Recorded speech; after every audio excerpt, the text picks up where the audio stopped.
ओम श्री गणेशाय नमः। मित्रों, आज इस वीडियो के माध्यम से हम बात करेंगे श्री रामचरितमानस बाल कांड से। ये प्रसंग लिया है मित्रों, और इस कांड से भाग 83 आप लोगों से साझा कर चुके हैं, और आज इस वीडियो के माध्यम से भाग 84 साझा करेंगे। तो मेरा प्रसंग मित्रों श्री रामचंद्र जी और परशुराम जी के संवाद से संबंधित चल रहा था। उसी के आगे की कथा हम इस वीडियो के माध्यम से साझा करेंगे। तो बिना देरी के आज का प्रसंग हम प्रारंभ करते हैं। प्रभु ही सेवक ही समरुकस तजहु विप्र बर रोसु बेसु बिलो के कहसि कछु बाल कहूँ नहीं दोषु। स्वामी और सेवक में युद्ध कैसा। हे ब्राह्मण श्रेष्ठ, क्रोध का त्याग कीजिए। आपका वीरों सा वेश देख कर ही बालक ने कुछ कह डाला था। वास्तव में उसका भी कोई दोष नहीं है।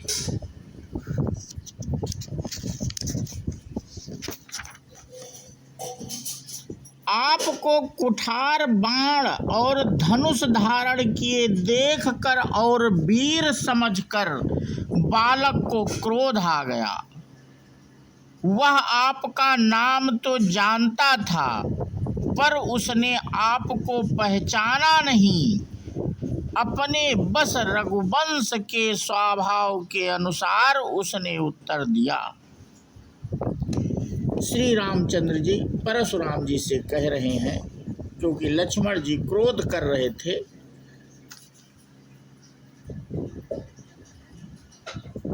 यदि आप मुनि की तरह आते तो हे स्वामी, बालक आपके चरणों की धूल सिर पर रखता। अनजाने की भूल को क्षमा कर दीजिए। ब्राह्मणों के हृदय में बहुत अधिक दया होनी चाहिए। हे नाथ, हमारी और आपकी बराबरी कैसी। कहिए ना, कहाँ चरण और कहाँ मस्तक, कहाँ मेरा राम मात्र छोटा सा नाम, और कहाँ आपका परशु सहित बड़ा नाम।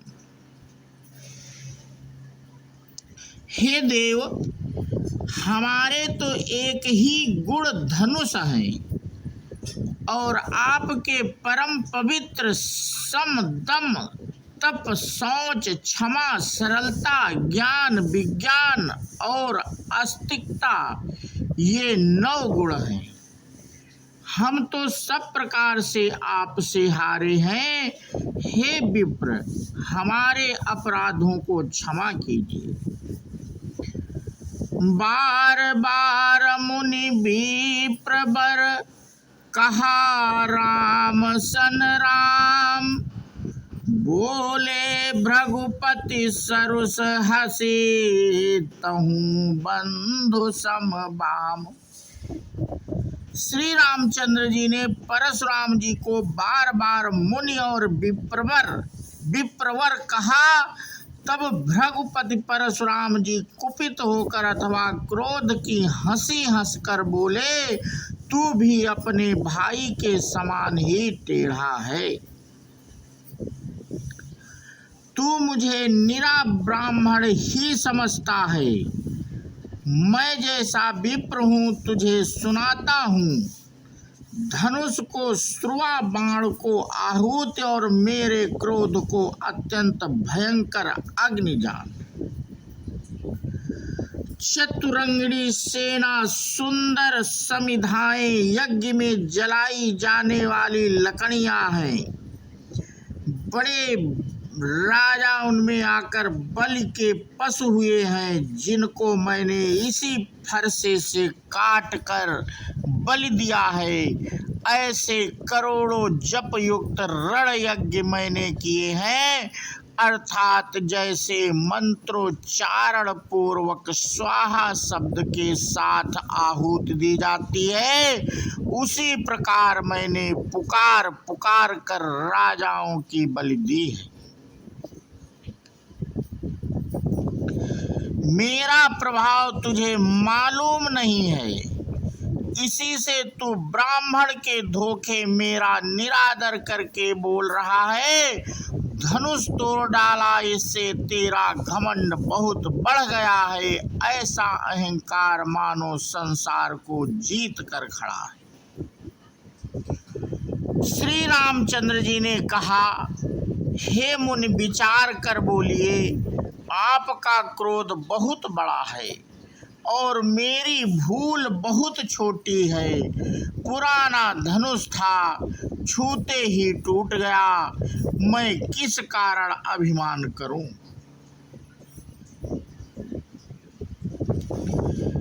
जब हम निदरहि विप्रबधि, सत्य सुनहु भृगुनाथ, तो अस को जग सुभटु जही, भय बस नावहि मात।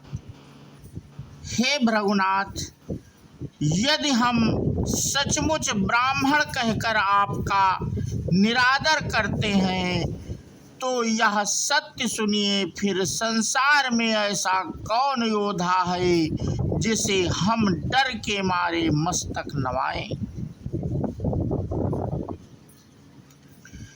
देवता, दैत्य, राजा या और बहुत से योद्धा, वे चाहे बल में हमारे बराबर हों, चाहे अधिक बलवान हों, यदि रण में हमें कोई भी ललकारे तो हम उससे सुखपूर्वक लड़ेंगे, चाहे काल ही क्यों ना हो। क्षत्रिय का शरीर धरकर जो युद्ध में डर गया, उस नीच ने अपने कुल पर कलंक लगा दिया। मैं स्वभाव से ही कहता हूँ, कुल की प्रशंसा करके नहीं, कि रघुवंशी रण में काल से भी नहीं डरते। ब्राह्मण वंश की ऐसी ही प्रभुता महिमा है कि जो आपसे डरता है वह सबसे निर्भय हो जाता है, अथवा जो भय रहित होता है वह भी आपसे डरता है। श्री रघुनाथ जी के कोमल और रहस्यपूर्ण वचन सुनकर परशुराम जी की बुद्धि के पर्दे खुल गए।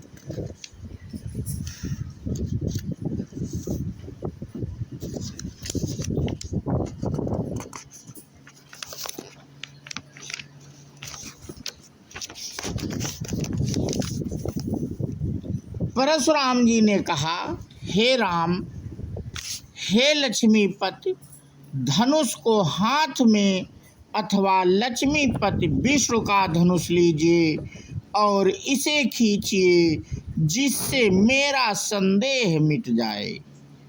परशुराम जी ने धनुष देने लगे, तब वह आप ही चल गया।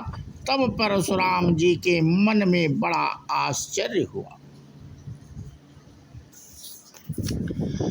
जाना राम प्रभाव तब पुलक प्रफुल्लित गात, जोरी पानी बोले बचन, हृदय न प्रेम अमात। तब उन्होंने श्री राम जी का प्रभाव जाना, जिसके कारण उनका शरीर पुलकित हो गया और प्रफुल्लित हो गए। वे हाथ जोड़कर वचन बोले, प्रेम उनके हृदय में समाता न था। हे रघुकुल रूपी कमल वन के सूर्य, हे राक्षसों के कुल रूपी घने जंगल को जलाने वाले अग्नि, आपकी जय हो। हे देवता, ब्राह्मण और गौ का हित करने वाले, आपकी जय हो। हे मद मोह क्रोध और भ्रम के हरने वाले, आपकी जय हो। हे विनयशील, कृपा आदि गुणों के समुद्र और वचनों की रचना में अत्यंत चतुर, आपकी जय हो। हे सेवकों को सुख देने वाले, सब अहंकार से सुंदर और शरीर में करोड़ों कामदेवों की छवि धारण करने वाले, आपकी जय हो। परशुराम जी मित्रों ये कहने लगे श्री राम जी से, मैं एक मुख से आपकी प्रशंसा करूं। हे महादेव जी के मन रूपी मान सरोवर के हंस, आपकी जय हो। मैंने अनजान में आपको बहुत से अनुचित वचन कहे। हे क्षमा के मंदिर दोनों भाई, मुझे क्षमा कीजिए। हे रघुकुल के पताका स्वरूप श्री रामचंद्र जी, आपकी जय हो। जय हो, जय हो। ऐसा कहकर परशुराम जी तप के वन वन को चले गए। यह देख कर दुष्ट राजा लोग बिना ही कारण के मन कल्पित डर से रामचंद्र जी से तो परशुराम जी भी हार गए। हमने इनका अपमान किया था, अब कहीं ये उसका बदला ना लें, इस व्यर्थ के डर से डर गए। वे कायर चुपके से जहां तहां भाग गए। तो मित्रों, आज का प्रसंग हम यही समाप्त करते हैं और इसके आगे की कथा हम अपने अगले वीडियो के माध्यम से साझा करेंगे। बोलो श्यावर रामचंद्र की जय, हनुमान जी की जय। जय हिंद, जय भारत, वंदे मातरम।